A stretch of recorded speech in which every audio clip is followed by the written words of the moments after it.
Pasangan calon nomor urut 3 Ganjar Pranowo dan Mahfud MD hadiri sidang perdana sengketa Pilpres 2024 di Mahkamah Konstitusi Jakarta. Ganjar Pranowo dan Mahfud MD mengajukan gugatan terhadap hasil Pilpres 2024 ke Mahkamah Konstitusi. Ganjar Mahfud meminta MK membatalkan keputusan KPU terkait hasil Pilpres 2024. Hal itu dibacakan pengacara Ganjar Mahfud Todong Mulya Lubis di gedung MK dalam persidangan gugatan hari ini. Ganjar mengatakan paparan yang disampaikan dalam persidangan lebih menyoroti soal harapan terhadap proses demokrasi di Indonesia. Di hadapan sidang, Ganjar menyinggung perjuangan reformasi untuk penegakan demokrasi yang kini seakan terhianati.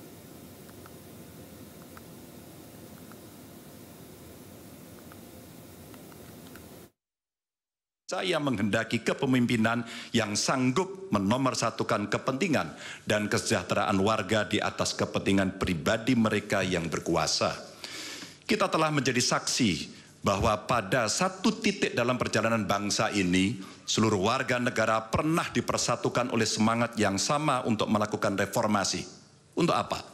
Untuk memperjuangkan hal yang sangat esensial bagi kehidupan berbangsa dan bernegara.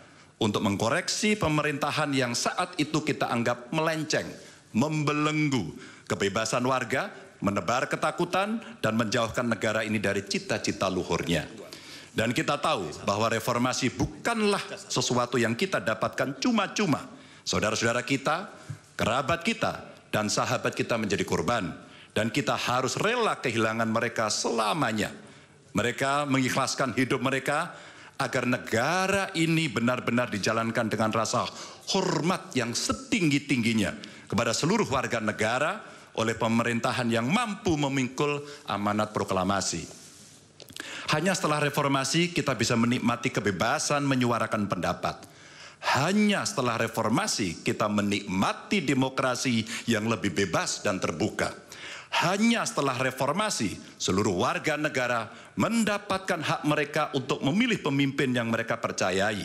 Dan hanya setelah reformasi, kita bisa menegaskan aturan bahwa periode kepemimpinan harus dibatasi.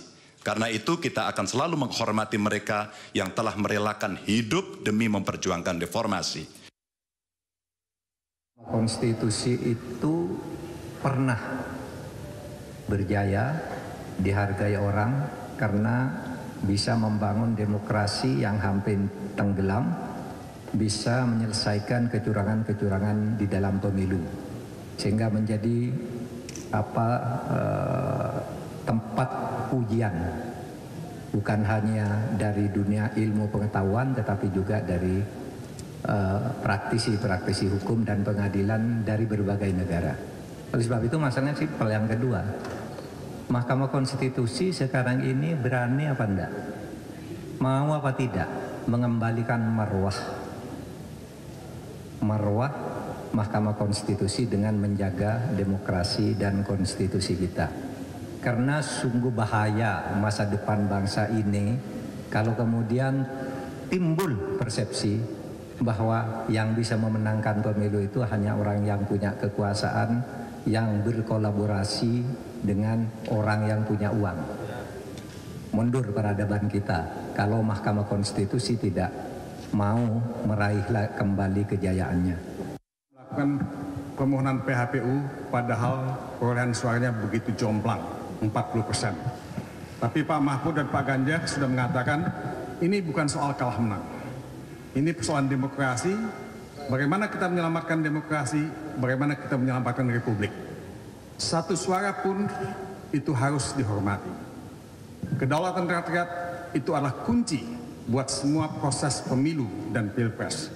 Kita tidak boleh menafikan bahwa banyak suara-suara yang dikorbankan, banyak suara-suara yang tidak mendapat kesempatan untuk dihitung, atau banyak juga suara yang digelembungkan.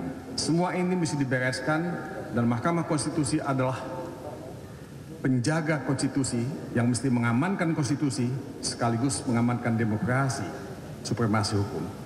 Masa depan kita tergantung pada kearifan dan kebijaksanaan dan sikap negarawan dari Mahkamah Konstitusi. Kita sebagai negara demokrasi ketiga terbesar di dunia tidak boleh mundur ke belakang. Kalau bisa kita menjadi negara nomor 1 di dunia dalam menegakkan demokrasi. Inilah mimpi kami sebagai anak bangsa, mimpi kita semua. Mudah-mudahan Mahkamah Konstitusi menjadi juru selamat